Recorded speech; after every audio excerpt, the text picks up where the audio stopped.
देखो last class मेरे ख्याल में क्रेमर्स रूल क्या होता है ये हम लोगों ने देख लिया था, और एक क्वेश्चन भी हमने क्रेमर्स रूल के बेसिस पर सॉल्व कर लिया था।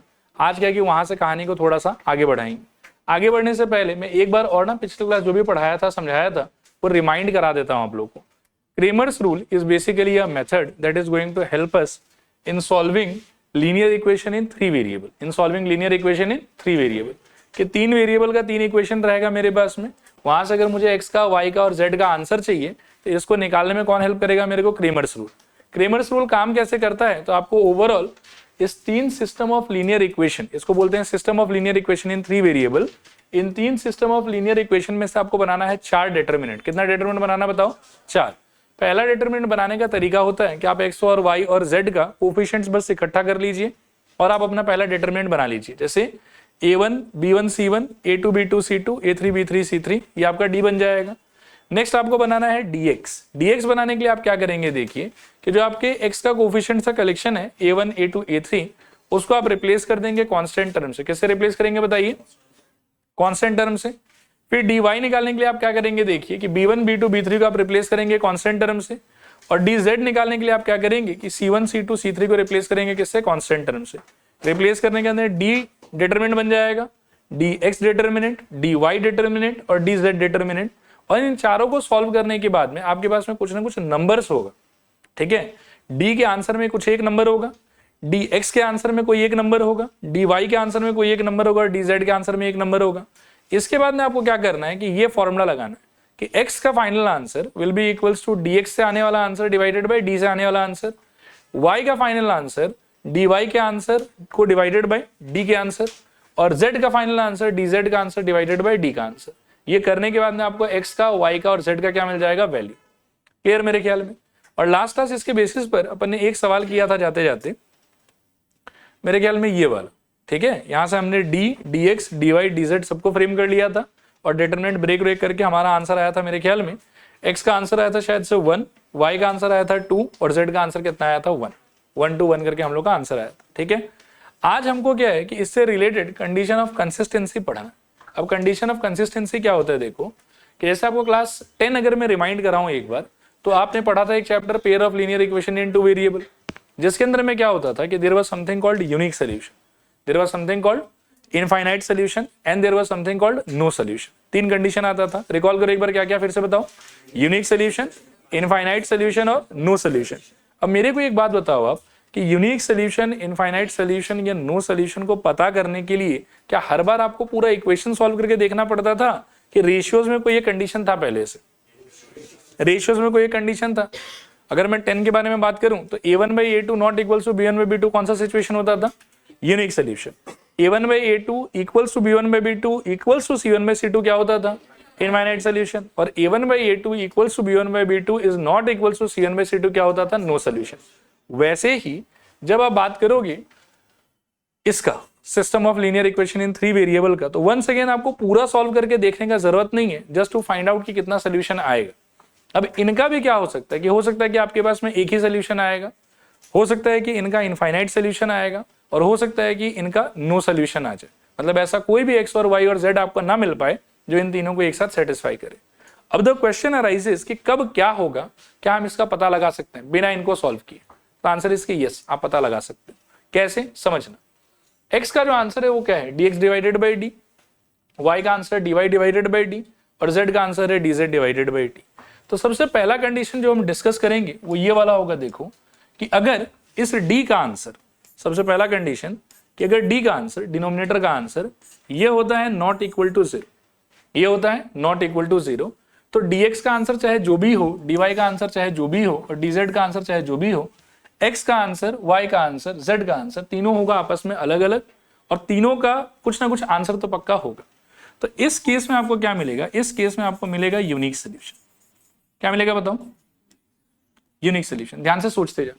ठीक है, नेक्स्ट एक पॉसिबिलिटी है, देखो 2 नंबर पे कि d हो जाए इक्वल टू 0, d हो जाए इक्वल टू 0, और इसके साथ में क्या होना कि any one out of dx comma dy comma dz ये हो जाए आपका नॉट इक्वल टू 0।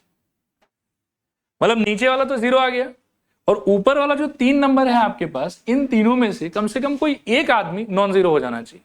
ठीक है, लेट से कि डी जीरो हो गया मेरा, dx का जो आंसर है लेट से कि वो मेरे सॉल्व करके आया है 4। क्या आया आंसर बताओ? 4। तो उस सिचुएशन में x का आंसर कैसा दिखेगा मेरे को, सोचो। 4 डिवाइडेड बाई 0 आ रहा समझ? लेकिन क्या 4 डिवाइडेड बाई 0 का कोई आंसर आएगा कभी भी? नहीं। Anything divided by 0 is always what? Not defined. Anything divided by 0 is always what? Not defined. तो यदि ऐसा हुआ ना मेरे साथ कि d आ गया मेरा 0 और न्यूमरेटर यानी कि dx, dy और dz में से कम एक आदमी क्या आ जाए मेरे पास में? Non zero. तो उस सिचुएशन में आई कैन से कि देखो भाई इसका सोल्यूशन आ ही नहीं सकता। ठीक है, क्यों नहीं आ सकता? उसका एक्सप्लेनेशन ये रहा कि ऊपर नंबर नीचे 0, तो वो सिचुएशन होता है नॉट डिफाइंड का। किसका होता है वो सिचुएशन? नॉट डिफाइंड का। क्लियर? Not clear? क्लियर? पक्का? चलो आगे यहां से। ओके, थर्ड कंडीशन क्या हो सकता है? देखो ध्यान से सोचना है इसको भी, ये एक्चुअली थोड़ा सा कंफ्यूजिंग है जो थर्ड वाला भी मैं बोलूंगा, लेकिन फिर भी आप ध्यान देंगे तो आपको सारा समझ में आ जाएगा। ठीक है, ध्यान से सुनिएगा। थर्ड कंडीशन है आपका कि d भी इक्वल टू 0 और साथ में dx is equals to dy is equals to dz is equals to 0। ऊपर भी 0 नीचे भी 0। ठीक है, ऊपर अगर नंबर है और नीचे अगर 0 है तो वो होता है नॉट डिफाइंड। वो क्या होता है? Not defined. लेकिन ऊपर भी 0 है नीचे भी 0 है तो ये नॉट डिफाइंड नहीं होता। इसको हम लोग बोलते हैं इनडिटरमिनेट फॉर्म। क्या बोलते हैं बताओ? Indeterminate form. देखना, थोड़ा समझना, ये बहुत ही अजीब सा बात है। 4 डिवाइडेड बाई 0 इसको हम बोलते हैं नॉट डिफाइंड। ठीक है, लेकिन 0 डिवाइडेड बाई 0 इसको हम बोलते हैं इन डिटरमिनेट फॉर्म। ठीक है, अभी ये क्यों होता है इसका भी मैं एक्सप्लेनेशन देने का आपको ट्राई करूं। ठीक है, इसके केस में क्या है देखो कि 0 से if you try to divide 4, ठीक है, आप यहां कोई ऐसा नंबर मुझे सजेस्ट कर ही नहीं पाओगे जिसके बाद में यहां 4 आ जाए या यहां इससे कुछ छोटा आ जाए, फिर कुछ रिमाइंडर आ जाए। इसीलिए ये चला गया नॉट डिफाइंड, क्योंकि यहां पर कुछ लगाना ही पॉसिबल नहीं। आया बात समझ? लेकिन अगर आप उसका बात करोगे ना तो देखो क्या होगा, 0 डिवाइडेड बाई 0। अब आप क्या है कि 1 लगा सकते हो तो 0 आएगा, कट गया। कोई स्टूडेंट मेरे को बोले कि सर हम 1 नहीं, हम तो 2 लगाना चाहते हैं, उसका भी आंसर ठीक है। कोई स्टूडेंट बोले नहीं सर हम तो 3 लगाना चाहते हैं, उसका भी आंसर ठीक है। आया बात समझ? तो इसके केस में क्या है कि आंसर आता ही नहीं है, और उसके केस में क्या है कि there are infinitely many possibilities, कुछ भी आंसर हो सकता है। आया बात समझ? इसीलिए इसको बोला जाता है इनडिटरमिनेट फॉर्म। मतलब इसका कुछ आंसर होगा, क्या होगा उसको पता लगाने का मेरे में क्षमता नहीं। आया बात समझ? और इसका आंसर होगा ही नहीं। क्लियर है? इसीलिए क्या हुआ देखो, जब आपको 2 नंबर वाला कंडीशन मिल रहा था ना कि डिनोमिनेटर में आपके 0 आ रहा था और न्यूमरेटर में कोई ना कोई नॉन जीरो नंबर आ रहा था, तो अपन ने बोला कि भाई ये कंडीशन है किसका? ये कंडीशन है नो सोल्यूशन का। इसमें तो कोई सोल्यूशन कभी भी आ ही नहीं सकता। ठीक है, लेकिन अगर नीचे भी 0 आया है और ऊपर भी 0 आया है ना, तो ये कंडीशन में दोनों बात हो सकता है। इस कंडीशन में इनफाइनाइट सोल्यूशन भी हो सकता है और इस कंडीशन में नो सोल्यूशन भी हो सकता है। कौन सा कब होगा मैं वो चीज भी आपको समझाने का ट्राई करूंगा, बस आप ध्यान से सुनते जान। ठीक है, फर्स्ट वाला अच्छे से समझ में आया कि अगर डिनोमिनेटर नॉन जीरो हो गया फिर तो यूनिक आंसर मिलेगा आपको। अगर डिनोमिनेटर आपका 0 हो गया और न्यूमरेटर के 3 वैल्यू में से कोई एक वैल्यू नॉन जीरो हो गया तो सिचुएशन बनेगा ऐसा, और उस कंडीशन को हम बोलेंगे नो सोल्यूशन। इसमें कोई एम्बिग्यूटी नहीं होना चाहिए आपके दिमाग में। ठीक है, लेकिन अगर नीचे भी 0 आया है और ऊपर भी 0 आया है तीनों में, तो इसका आंसर होगा 0/0, इसका आंसर भी होगा 0/0 और इसका आंसर भी क्या होगा 0/0। उस सिचुएशन में पॉसिबली आपका आंसर इनफाइनाइट सोल्यूशन भी हो सकता है और पॉसिबली आपका आंसर नो सोल्यूशन भी हो सकता है। इनफाइनाइट सोल्यूशन कब होगा, नो सोल्यूशन कब होगा, हम थोड़ा समझने का भी ट्राई करें। ठीक है, इसको समझने के लिए मुझे एक बार चलना पड़ेगा क्लास 10 पे। a1x plus b1y plus c1 is equals to 0 और a2x plus b2y plus c2 is equals to 0। इसमें आप रिकॉल करो कि नो सोल्यूशन का कंडीशन क्या था, a1/a2 is equals to b1/b2 is equals to या is not equals to c1/c2। ये याद है आपको? इसको अगर मैं इन जनरल थोड़ा समझना चाहूं तो मैं ऐसे समझ सकता हूं, देखो कि वेरिएबल्स का जो कोफिशिएंट है ना उसका रेशियो तो है इक्वल, और जो फ्री फ्रॉम वेरिएबल का टर्म है उसका जो रेशियो है वो पुराने वाले रेशियो से मैच नहीं हो रहा। आया बात समझ? थोड़ा पूरा पक्का? अब थोड़ा कंडीशन को देखो, अगर यही चीज मैं थोड़ा सा एक्सटेंड करके 3 वेरिएबल पे ले जाना चाहूं तो मेरे को कैसा दिखाई देगा, पहले ये बताओ। a1x plus b1y plus c1z is equals to में d1 कॉन्स्टेंट को उधर रख रहे हैं, a2x plus b2y plus c2z is equals to में d2, और lastly a3x plus b3y plus c3z और इज इक्वल्स टू में d3। ठीक है, मैंने सपोज करो कि d फ्रेम किया, dx फ्रेम किया, dy फ्रेम किया, dz फ्रेम किया, सारा इनके हेल्प से, और मेरे को मिला ये वाला, देखो कि d equal to dx equals to dy is equals to dz, और सब का वैल्यू मेरे पास में 0 आया। ठीक है, तो इससे x का आंसर कैसा रहा होगा, 0/0, y का आंसर कैसा रहा होगा, 0/0, और z का आंसर भी कैसा रहा होगा, 0/0। ठीक है, अब आप लोगों को अगर ये नहीं समझ में आ रहा हो कि 0/0 क्यों आया, उसका एक्सप्लेनेशन भी मैं दे देता हूं। x का हमारे लिए फॉर्मूला क्या था, dx/d, बोलो आप लोग भी बोलो, dx/d। y का आंसर क्या था, बोलो थोड़ा जोर से, dy/d, और z का आंसर क्या था, dz/d। हम डिस्कस कौन सा कंडीशन कर रहे हैं, जिस कंडीशन में सब लोग क्या आया होगा, 0, तो सबका वैल्यू क्या हो गया होगा, 0/0। अब क्या है कि there is a particular situation कि अगर वो हुआ तो नो सोल्यूशन, और वो नहीं हुआ तो इनफाइनाइट सोल्यूशन। ठीक है, अब वो पर्टिकुलर सिचुएशन क्या है, इस बात को थोड़ा समझते हैं। आप यहां पे देख सकते हैं कि दो इक्वेशन के लिए नो सोल्यूशन का कंडीशन क्या था, कि ratio of coefficients of variable are equal, लेकिन they are not equal to ratio of constant. तो यहां पर क्या है कि अगर किसी भी एक पेयर ऑफ इक्वेशन के लिए, मानो कि जैसे फर्स्ट और सेकंड के लिए, अगर मेरे को ऐसा मिलता है कि ratio of coefficient of variable, यानी कि a1/a2 is coming out to be equal to b1/b2 is coming out to be equal to c1/c2, but they are not equal to d1/d2। अगर ऐसा हुआ ना किसी भी एक पेयर ऑफ लाइन के लिए out of the 3 lines available, then I will say कि it is the condition of no solution. ठीक है, देन आई विल से कि it is the condition of no solution. लेकिन यदि ऐसा हो रहा है and none of the pair of lines out of the 3 lines are satisfying this kind of condition, ठीक है, देन आई विल से कि it is a situation of infinite solution. बोलो क्लियर है कि नहीं क्लियर, पक्का। एक बार शुरू से फिर डिस्कस करते हैं। डी अगर अपने आप में नॉन जीरो हो गया तो क्या बोलोगे, बताओ, fast and loud. D non zero हुआ तो क्या बोलोगे, unique solution. D zero, dx dy dz में से कोई एक आदमी नॉन जीरो तो क्या बोलोगे, नो सोल्यूशन। इसमें कोई एम्बिग्यूटी नहीं, हमेशा नो सोल्यूशन ही होगा। लेकिन डी के साथ साथ dx dy dz सब यदि जीरो हो जाए तो इनफाइनाइट सोल्यूशन भी हो सकता है और नो सोल्यूशन भी हो सकता है। इनफाइनाइट सोल्यूशन भी हो सकता है और नो सोल्यूशन भी हो सकता है। इनफाइनाइट सोल्यूशन कब होगा और नो सोल्यूशन कब होगा, इनफाइनाइट सोल्यूशन तब होगा जब आपके पास में ये सब लोग जीरो आया है और none of the pair of equation will satisfy this kind of criteria. Criteria क्या बोलता है कि वेरिएबल के कोफिशिएंट का रेशियो तो सारा का सारा होगा आपस में इक्वल, लेकिन that will not be equal to ratio of the respective constant term.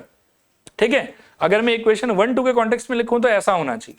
अगर ऐसा हुआ और साथ में ये भी हुआ तो हम बोलेंगे नो सोल्यूशन। लेकिन अगर ये हुआ पर ऐसा नहीं हुआ तो हम क्या बोलेंगे, इनफाइनाइट सोल्यूशन। क्या बोलेंगे बताओ, इनफाइनाइट सोल्यूशन। नो सोल्यूशन होने के लिए जरूरी नहीं कि सिर्फ ये हो। क्या आप मेरे को सेकंड थर्ड के पेयर का कंडीशन बता सकते हो इस टाइप का, बोलो। a2/a3 equals to b2/b3 is equals to c2/c3 not equals to d2/d3। तो इसके साथ जो आपने अभी बोला अगर वो हो गया तो भी हम बोलेंगे नो सोल्यूशन। फर्स्ट और थर्ड में भी हो सकता है। फर्स्ट और थर्ड के लिए नो सोल्यूशन का कंडीशन क्या होगा बताओ, a1/a3 equals to b1/b3 is equals to c1/c3 is not equals to d1/d3। लेकिन ये हुआ है और ये वाला, ये जो दो डिस्कस हमने किया वो वाला में से कुछ भी नहीं हुआ है, then it is a condition of infinite solution. Then it is a condition of infinite solution. आया समझ के नहीं आया समझ, थोड़ा पूरा चलें आगे चलें यहां से। ओके, अब जो मैं टाइप वाइप करवा के लाया था आप उसको देख लीजिए। देखिए ये रहा, जितना मैंने बोला है वही सब सारा का सारा लिखा हुआ है, एक एक करके देख लो बस। In case the system of 3 linear equation in 3 variable, number 1, if d is not equal to 0 then the given system of equation is consistent and has a unique solution given by this formula, जो हम already पढ़ चुके हैं। ठीक है, 1 2 3 की जगह आप x y z सोच लेना, कोई इशू वाला बात नहीं है। if d is equals to 0 यानी कि अगर आपका डिनोमिनेटर 0 हो जाता है, ठीक है, तो उस केस में क्या है कि at least one of d1 d2 d3 में से कोई भी अगर एक आदमी नॉन जीरो हो गया then the given system of equation is inconsistent. आप इग्नोर कर सकते हो ब्रैकेट के अंदर वाले पार्ट को, and thus it has no solution। ये आपका कंक्लूजन। और लास्ट है कि d जीरो है, साथ में ये तीनों जीरो है, then it might have infinite solution also and it may have no solution also. No solution होने के लिए किसी एक पेयर ऑफ इक्वेशन पे ratio of coefficient of variables should not be equals to ratio of constant terms, ऐसा होना पड़ेगा। अगर इस कंडीशन के साथ वो हो जाता है देन यू विल से कि नो सॉल्यूशन, और अगर सिर्फ ये कंडीशन होता है वो नहीं होता है देन यू विल से कि it has infinitely many solution. Repeat करूं किसी पार्ट को कि हो जाएगा? मैं देखो एक बार और कह देता हूं, हमको ये पता है, देखो क्लास 10 के हिसाब से एक बार फिर रिमाइंड कराता हूं, देखो 10 के हिसाब से इसका नो सॉल्यूशन का कंडीशन क्या था, यही था कंडीशन। इसको थोड़ा जनरलाइज अगर करोगे ना तो यू विल फाइंड कि x यानी कि आपका वेरिएबल का रेशियो, y उसके कोफिशिएंट का रेशियो, ये लोग तो इक्वल, लेकिन जो term free from x and y है, जो कांस्टेंट टर्म है, उसका रेशियो इससे इक्वल नहीं। तो मैं यही कह रहा हूं कि यदि मेरे सेट ऑफ इक्वेशंस में ऐसा होता है और साथ में ऐसा हुआ कि x के कोफिशिएंट का रेशियो, y के कोफिशिएंट का रेशियो, z के कोफिशिएंट का रेशियो तो आया इक्वल, लेकिन it is not equal to constant का रेशियो, तो ये सिचुएशन फिर से नो सॉल्यूशन की तरफ इंडिकेशन दे रहा है मुझे, ठीक है। लेकिन अगर ये हुआ और साथ में ऐसा कोई भी पेयर ऑफ इक्वेशन के लिए नहीं हो रहा है then I will say it is situation of infinite solution. Clear मेरे ख्याल में? लिखो। और एक और लास्ट बात कि कंसिस्टेंट और इनकंसिस्टेंट दो वर्ड था, अगर सोल्यूशन आया एक चाहे अनेक, ठीक है, एक चाहे इनफाइनाइट, कोई फर्क नहीं पड़ता उससे, सोल्यूशन अगर आया है तो क्या बोलोगे? कंसिस्टेंट। सोल्यूशन नहीं आया तो क्या बोलोगे? इनकंसिस्टेंट। लिखो heading condition of consistency, condition of consistency, condition of consistency, ठीक है। इसमें लिखूं लेट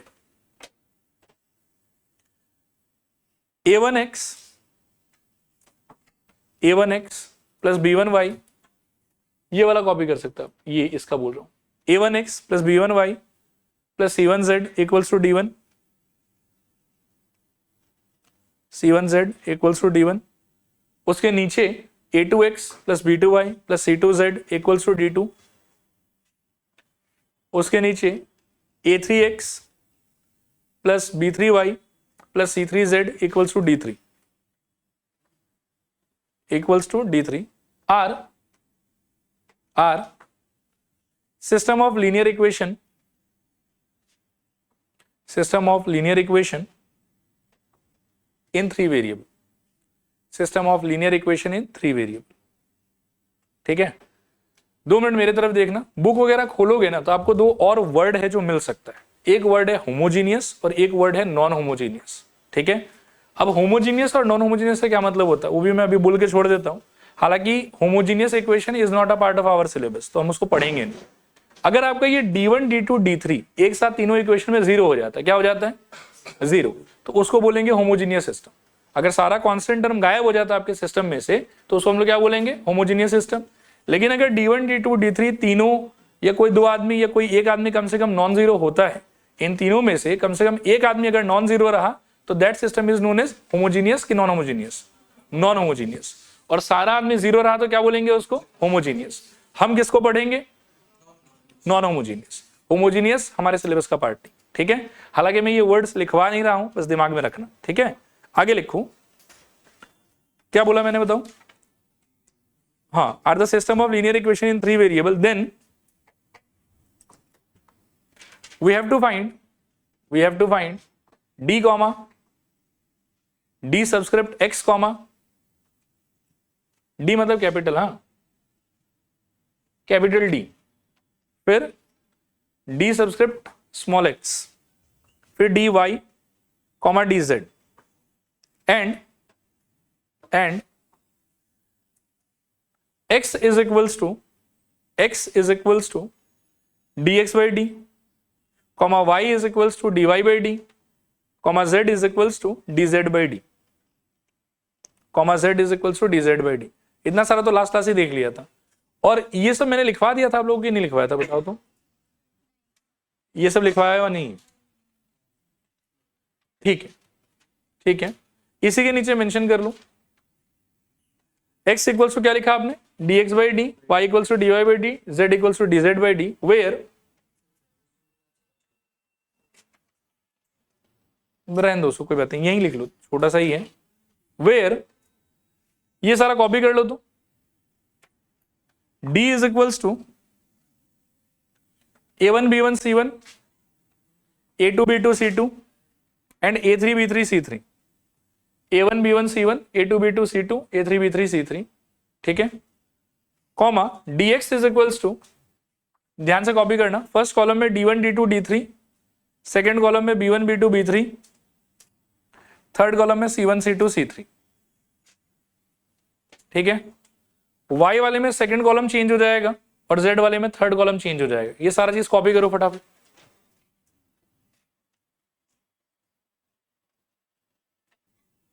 आगे लिखो, ये सारा लिखने के बाद में नीचे point number 1, if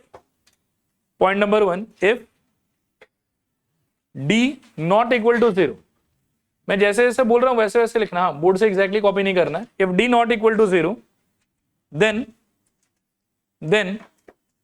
the system will have unique solution. Then the system will have unique solution.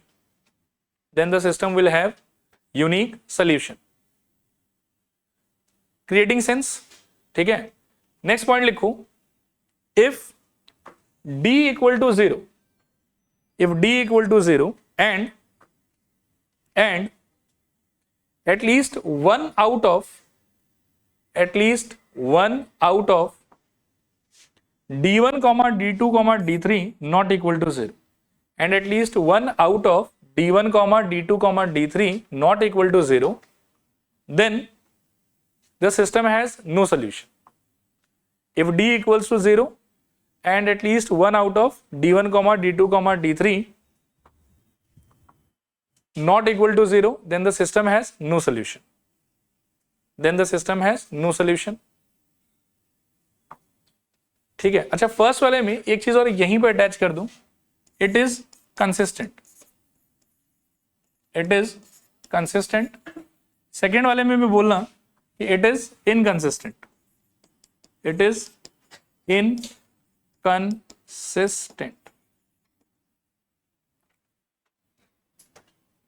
ठीक है। थर्ड वाला देखो, if d equal to 0 and dx equals to dy is equals to dz is equals to 0, मतलब d भी 0 और dx dy dz भी 0, then it may have infinite solution, then it may have infinite solution, or it may have no solution, then it may have infinite solution, or it may have no solution, then it may have infinite solution, or it may have no solution, ठीक है।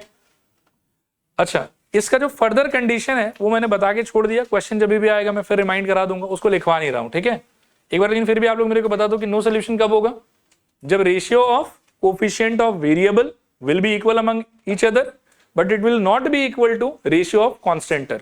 अगर ऐसा किसी भी एक pair of linear equation के लिए हुआ तो हम बोलेंगे कि नो सोल्यूशन, और अगर ऐसा किसी के लिए नहीं हुआ तो हम क्या बोलेंगे, इनफाइनाइट सोल्यूशन। चलो आगे यहां से। ओके, आगे बढ़ने से पहले फॉर द लास्ट टाइम आप मेरे को समझा दो कि how does Cramer's rule work. बहुत बात बहस कर लिया मैंने आप लोगों के साथ में। चलो, ऐसा आपके पास में इक्वेशन रहेगा, इसमें अगर d1 d2 d3 में से कम एक आदमी नॉन जीरो है तो इस सिस्टम को क्या बोलोगे, होमोजीनियस सिस्टम कि non homogeneous system? Non homogeneous system, हमको बस वही पढ़ना है, नॉन होमोजीनियस सिस्टम, ठीक है। और यहां से अगर आपको x चाहिए, y चाहिए, z चाहिए तो कितना डिटर्मिनेंट फ्रेम करना होगा? 4। थोड़ा फास्ट मेरे को बताने का ट्राई करना है, क्या नाम है उन चारों डिटर्मिनेंट का?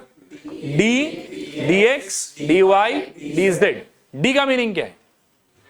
सारा कोफिशिएंट से बनने वाला डिटर्मिनेंट। dx का मीनिंग क्या है? x के कोफिशिएंट्स को हटाओ और वहां पर कांस्टेंट को बिठाओ। किसको बिठाओगे? कांस्टेंट को। देखने में कैसा होगा? d1 d2 d3, फिर बोलो b1 b2 b3, फिर बोलो c1 c2 c3। फिर dy चाहिए, जब क्या करोगे? y के कोफिशिएंट्स को हटाओ और कांस्टेंट्स को बिठाओ। देखने में कैसा होगा बताओ? a1 a2 a3 d1 d2 d3 c1 c2 c3।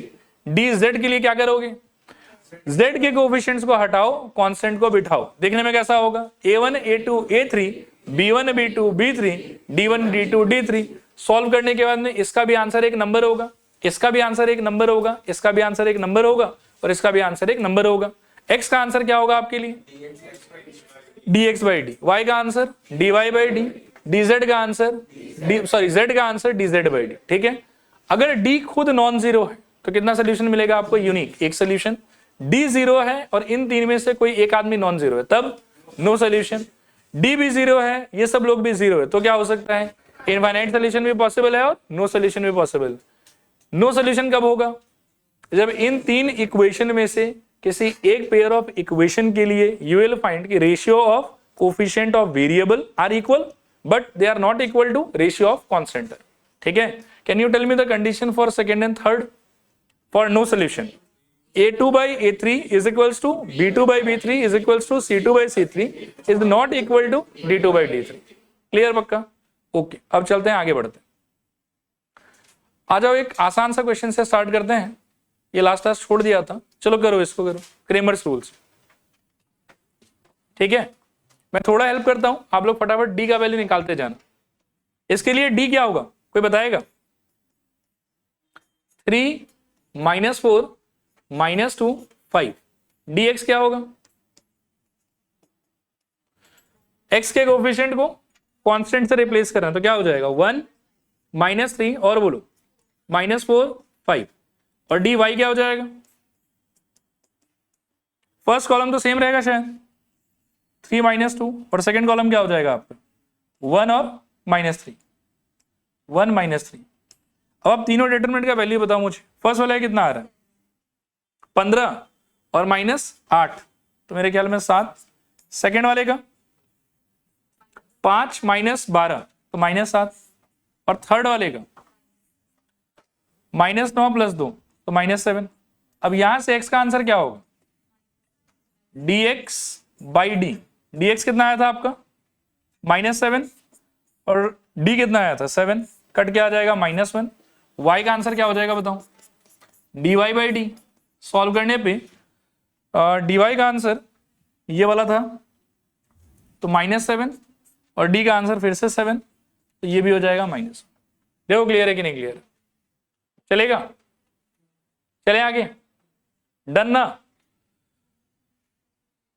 Next आप लोग आ जाओ, ये तो लास्ट क्लास कर लिया था। अगला क्वेश्चन, इसमें एक छोटा सा कैच है, बता सकते हो क्या है वो, ये जितना भी कांस्टेंट है उसको d1 d2 d3 डिक्लेयर करने से पहले आपका जॉब है, आपका ड्यूटी है कि उन सबको आप ले जाओ राइट हैंड साइड में। कहां ले जाओ बताओ, राइट हैंड साइड में। तो यहां पर d1 का वैल्यू 1 लेना चाहिए कि -1 लेना चाहिए, चलो ठीक है, मैं सारा इक्वेशन ट्रांसफॉर्म कर देता हूं, 2-3 मिनट टाइम देता हूं, आप लोग सॉल्व करो इसको। पहला इक्वेशन हो जाएगा x + y + z is equal to -1। Second equation हो जाएगा मेरे ख्याल में x + 2y + 3z is equal to -4, और थर्ड इक्वेशन हो जाएगा x + 3y + 4z is equal to -6। करो फटाफट सॉल्व करो तो।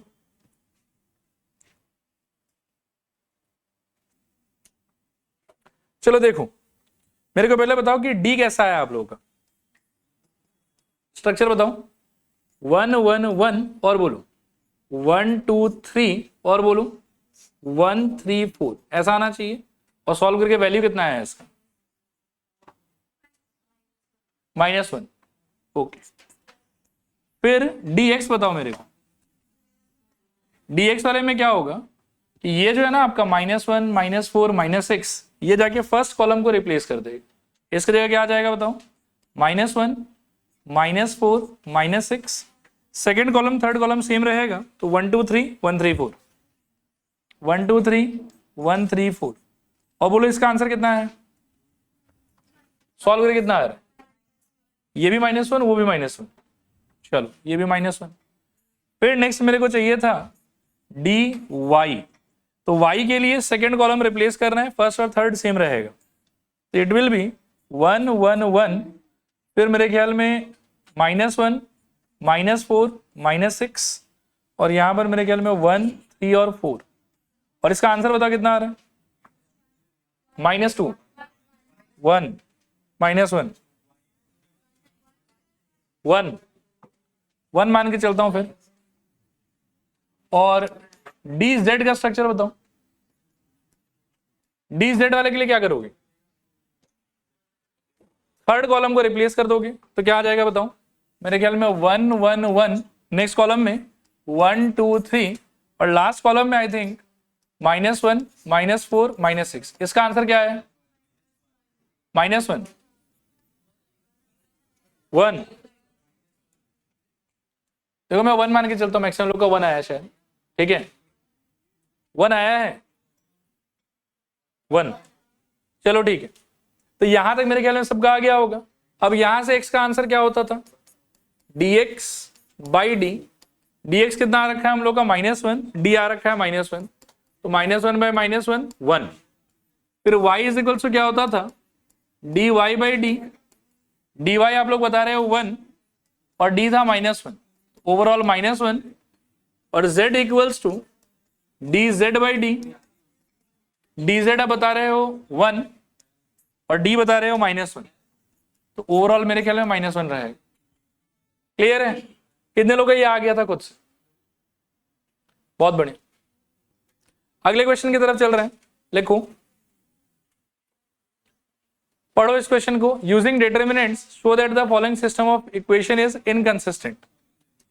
इसका क्या मतलब कि नो सोल्यूशन होगा, और नो सोल्यूशन के लिए हमारा क्राइटेरिया या कंडीशन क्या था कि d का वैल्यू तो रहे 0 और dx dy dz में से कम एक आदमी क्या हो जाए, नॉन जीरो। लिखो,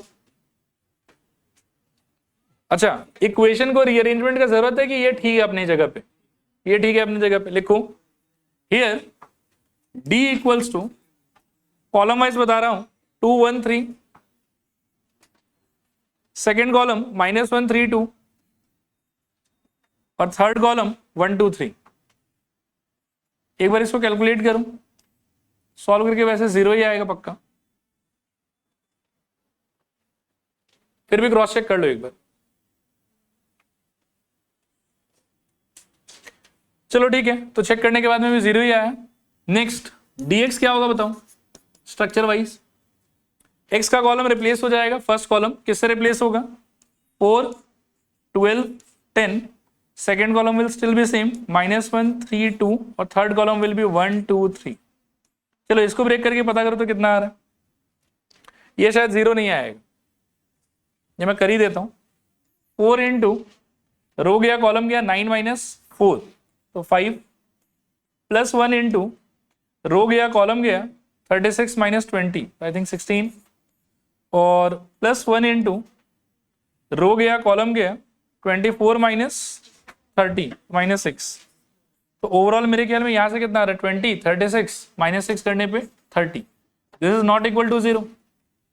तो जो x का आंसर हो जाएगा वो क्या हो जाएगा, dx डिवाइडेड बाई डी, यानी कि 30 divided by 0, and hence we can say कि इस सिचुएशन में क्या होगा, नो सोल्यूशन। आया समझ, dx का आंसर नॉन जीरो आया आपका और d का आंसर आपका क्या है 0। जब फ्यूचर में आप x निकालने का ट्राई करोगे तो आपको x का कैसा आंसर मिलेगा, 30 डिवाइडेड बाई 0, वो तो नॉट डिफाइंड होता है, इसीलिए हम क्या बोल सकते हैं, it will have no solution. लिखो हेंस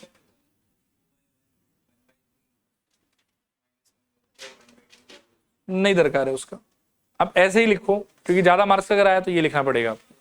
लिखो hence it will have no solution, hence it will have no solution. अच्छा कभी कभी अगर आपका थोड़ा किस्मत खराब रहे क्वेश्चन को लेके तो ऐसा भी हो सकता है कि ये 0 आ जाएगा और ये भी 0 आ जाएगा, तो फिर आपको लेकिन रुकना नहीं है, क्या फाइंड करोगे नेक्स्ट, dy।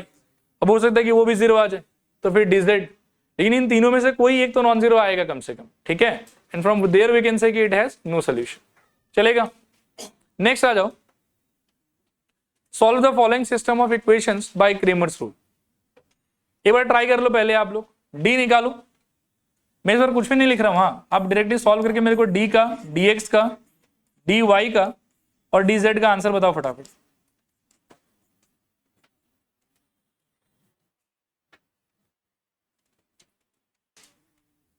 देखना ध्यान से, आप अगर ढंग से d का स्ट्रक्चर बना के डिटरमिनेंट ब्रेक करेंगे, कहीं कोई मिस्टेक नहीं करेंगे, तो d will come out as 0, dx will come out as 0, dy भी 0, dz भी 0, सब 0 आएगा इसमें।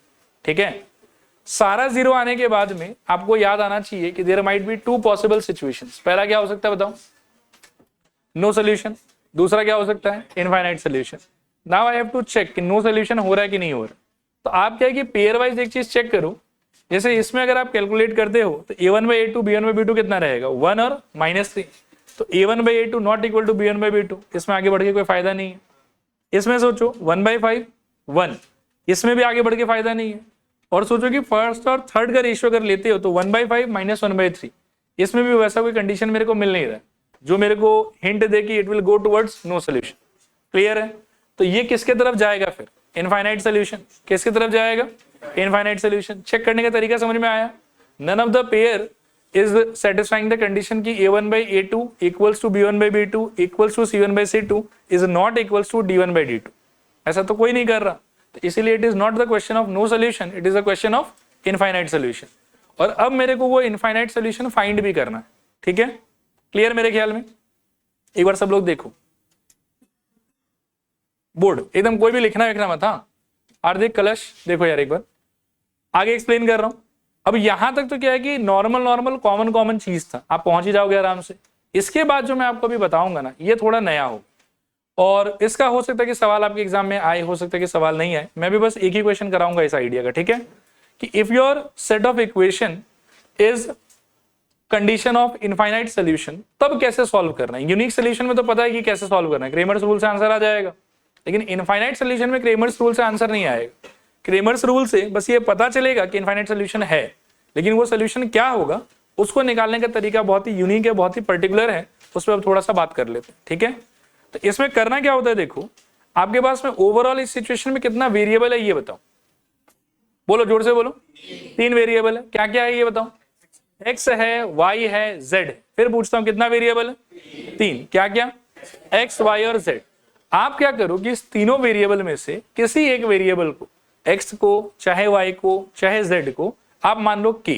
क्या मान लो बताओ, k, where k can be any real number. आप किसी को भी मान सकते हो, but tradition wise generally z को ही माना जाता है।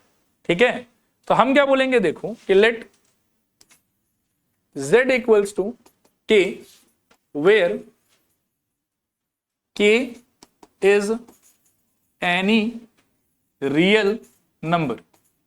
और एकदम ध्यान से सुनते रहना, जब तक सोल्यूशन खत्म नहीं हो आपका नजर जो है यहां से हिलना नहीं चाहिए। ठीक है, तो let z equals to k where k is any real number. यहां तक क्लैरिटी है सब बात का।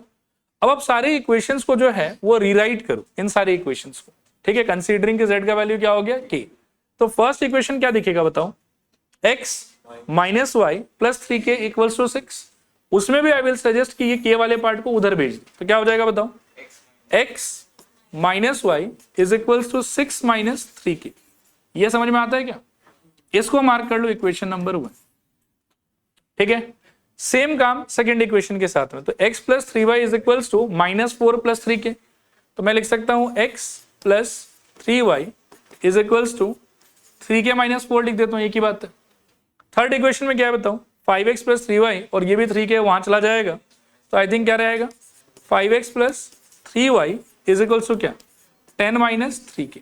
ये हो गया आपका इक्वेशन नंबर 2 और ये हो गया आपका इक्वेशन नंबर 3। ठीक है, पहले इस 3 इक्वेशन में कितना अननोन था हमारे लिए, 3। x भी अननोन था, y भी अननोन था और z भी अननोन था। लेकिन इस एजम्पशन के बाद में अब नंबर ऑफ अननोन कितना है, 2। k तो मैंने मान लिया ना कि k is any real number. ठीक है, तो अब अननोन का क्वांटिटी कितना है, 2। इसके बाद में आपको क्या करना है कि इस तीनों इक्वेशन में से जो 2 इक्वेशन आपको सिंपल फील दे, ठीक है, उन दोनों इक्वेशन को सॉल्व करके आप आंसर निकालो x का और y का इन टर्म्स ऑफ की। मैं करके दिखाता हूं। मुझे ना सेकंड और थर्ड ही इजी लग रहा है क्योंकि ऑलरेडी 3y सेम है दोनों में। ठीक है, तो अपन क्या करते हैं, देखो इक्वेशन 2 ये ऐसा करो, यहां पे और आसान होगा, आप यहीं पे लाइन खींच के लिख दो सब्ट्रैक्ट। एक ही बात है, सब्ट्रैक्ट कर दोगे तो क्या हो जाएगा, ये दोनों कट जाएगा और कट के क्या मिलेगा बताओ। ये रुको ऐसे नहीं लिखते हैं फिर, नहीं तो बाद में रेफरेंस लेने में दिक्कत आएगा। एक काम करता हूं, देखो ऐसे 2 implies x plus 3y is equals to 3k minus 4। ठीक है, और 3 implies क्या हो जाएगा बताओ, 5x plus 3y is equals to बोलो 10 माइनस 3k। ओके है मेरे ख्याल में। इन दोनों को ऐड करना चाहिए कि सब्ट्रैक्ट करना चाहिए? सब्ट्रैक्ट करना चाहिए। तो यहां से अपन कर लेंगे सब्ट्रैक्ट, तो ये नेगेटिव, ये नेगेटिव, ये नेगेटिव और ये बेचारा पॉजिटिव। ठीक है, ये वाला पूरा कट गया। x माइनस 5x कितना होगा? -4x इज इक्वल्स टू में -4 माइनस 10, तो आई थिंक -14 और 3k प्लस 3k मेरे ख्याल में +6k। क्लियर है? यहां से x का आंसर क्या आएगा बताओ? This implies x is equals to, बोलो, मैं कुछ सिंप्लीफाई नहीं करूंगा, -14 प्लस 6k होल्डिंग अपॉन -4। ज्यादा से ज्यादा आप एक 2 से उड़ा सकते हो सबको, क्या हो जाएगा बताओ? -7 प्लस 3k बाई -2। सही कह रहा हूं शायद? क्लियर है? ये आपके x का आंसर आ गया। किसके टर्म्स में? k के टर्म्स। और किसका आंसर चाहिए आपको k के टर्म्स में? y का। और अपन ने क्या प्लान किया था, किसको किसको यूज करेंगे? 2 और 3 को। तो अब मैं सोच रहा हूं कि ठीक है, 2 में वो आया हुआ x का वैल्यू पुट कर देते। ठीक है, तो क्या हो जाएगा बताओ? इसको भी मार्क कर लेते हैं कुछ। ये कितना हो जाएगा? 4 यूजिंग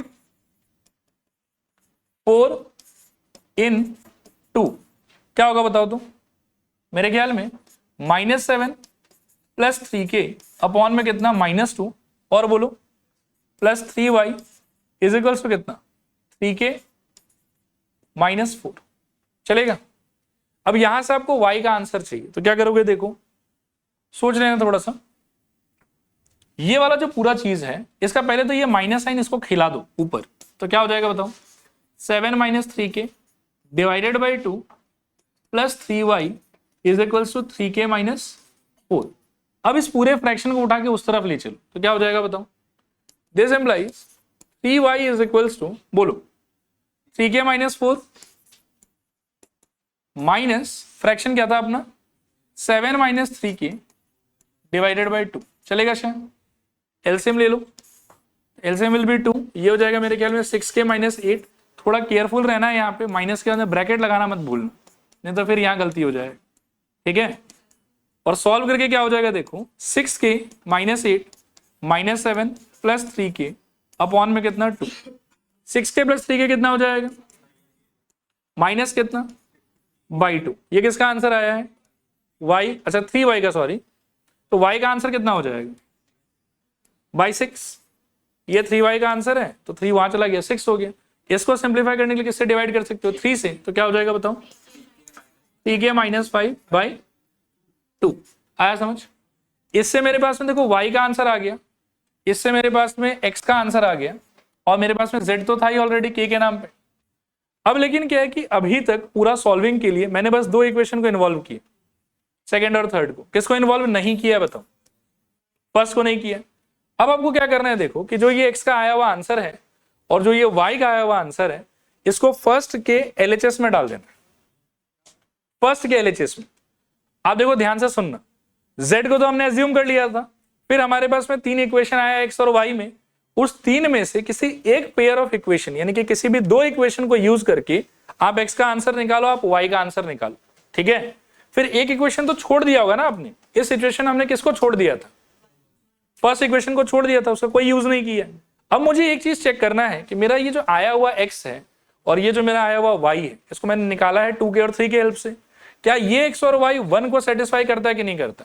ऐसे करेगा ही पक्का, लेकिन फिर भी जस्ट टू बी श्योर हम x का वैल्यू और y का वैल्यू उठा के फर्स्ट इक्वेशन के लेफ्ट हैंड साइड में डाल देंगे और उसको सॉल्व करेंगे। अगर वो सॉल्व करके राइट हैंड साइड के इक्वल आया, देन वी विल से कि ओके वी आर डन। और फिर एक लाइन बोलना, मैं समझाऊंगा, थोड़ा रुक के पहले वेरीफाई करके दिखा देता हूं। x का आंसर क्या रखा है देखो, ये वाला ना।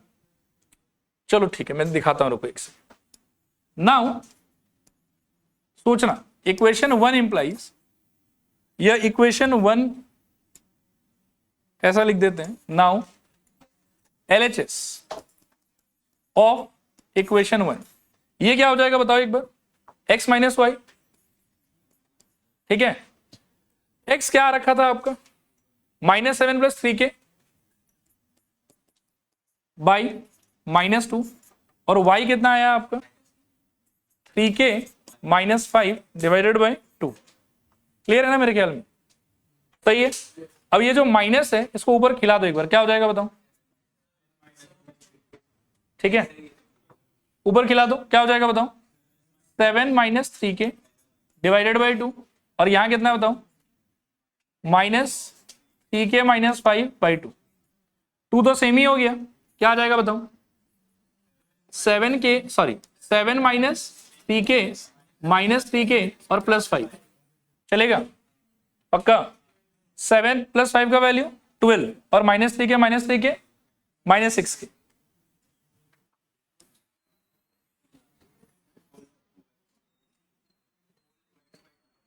सुनना थोड़ा ध्यान से सुनना, this is equals to I think 12 minus 6k by 2, 2 common ले लो तो 6 माइनस 3k। अब आप देखो कि 1 का RHS क्या था, सेम ही था, तो दिस इज इक्वल्स टू क्या हो गया, RHS। इसका मतलब सेकेंड और थर्ड को सॉल्व करके जो y और z का आंसर आया, ये सॉरी y और x का आंसर आया, वो इक्वेशन 1 को सेटिस्फाई कर पा रहा है कि नहीं कर पा रहा, कर पा रहा है।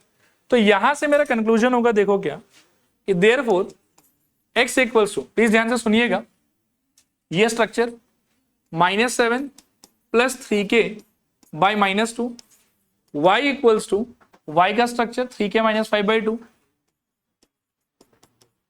और z equals to simply k, जो हमने शुरू में एज्यूम किया था, ये है हमारा इनफाइनाइट सोल्यूशन।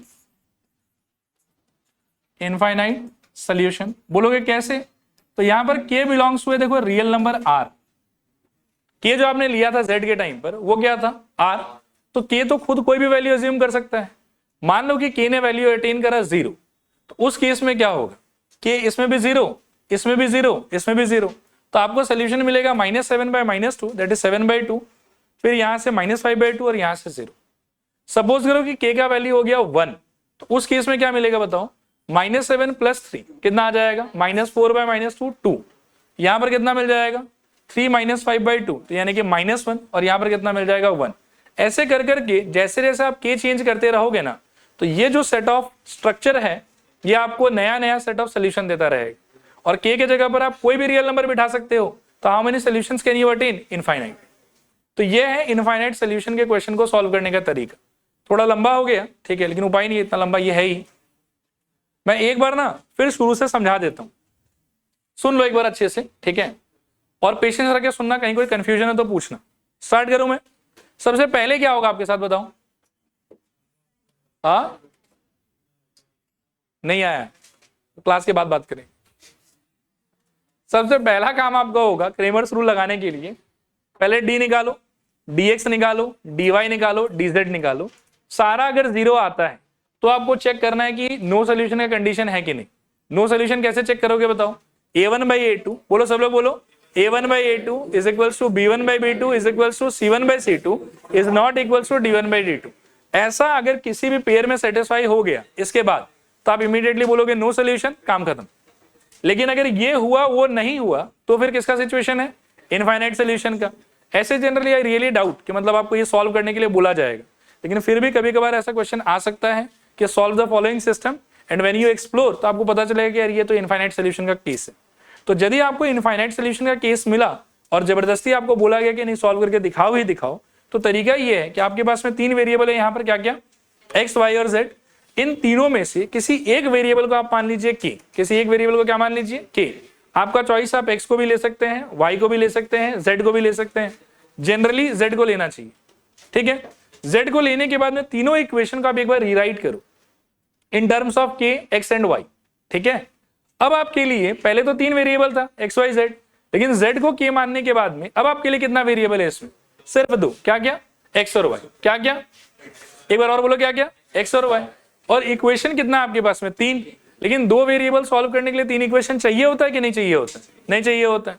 तो जो भी 2 इक्वेशन आपको सुंदर सुशील लगे अपने हिसाब से, सिंपल सिंपल, उन दोनों को सॉल्व कर लो, और सॉल्व करके आप एक्स का आंसर और वाई का आंसर निकाल लो इन टर्म्स ऑफ की, ठीक है। सॉल्व करते टाइम ऑब्वियसली आप इसमें से 2 ही इक्वेशन यूज करोगे, एक इक्वेशन ऐसे फालतू का पड़ा हुआ रहेगा। तो जो इक्वेशन फालतू का पड़ा हुआ है ना, एक्स और वाई का आंसर आने के बाद इन टर्म्स ऑफ की, उस इक्वेशन के एलएचएस में एक्स और वाई का आंसर डाल देना और डाल के सिंप्लीफाई करना, पक्का आपके आरएचएस के इक्वल ये आ ही जाएगा, ठीक है। आने के बाद में आप बोलोगे कि z का वैल्यू k लेंगे, x का वैल्यू जो सॉल्व करके आया वो लेंगे, y का वैल्यू जो सॉल्व करके आया वो लेंगे, और ये जो k का स्ट्रक्चर है ना, यही रिप्रेजेंट करता है अपने आप में इनफाइनाइट सोल्यूशन।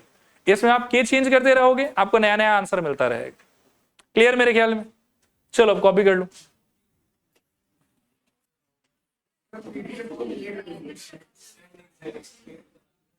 ठीक है, करो कॉपी करो।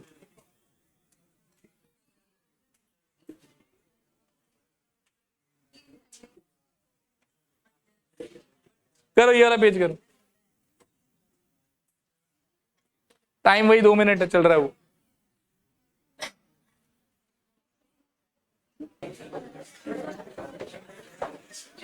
ठीक है, देखो नेक्स्ट पेज।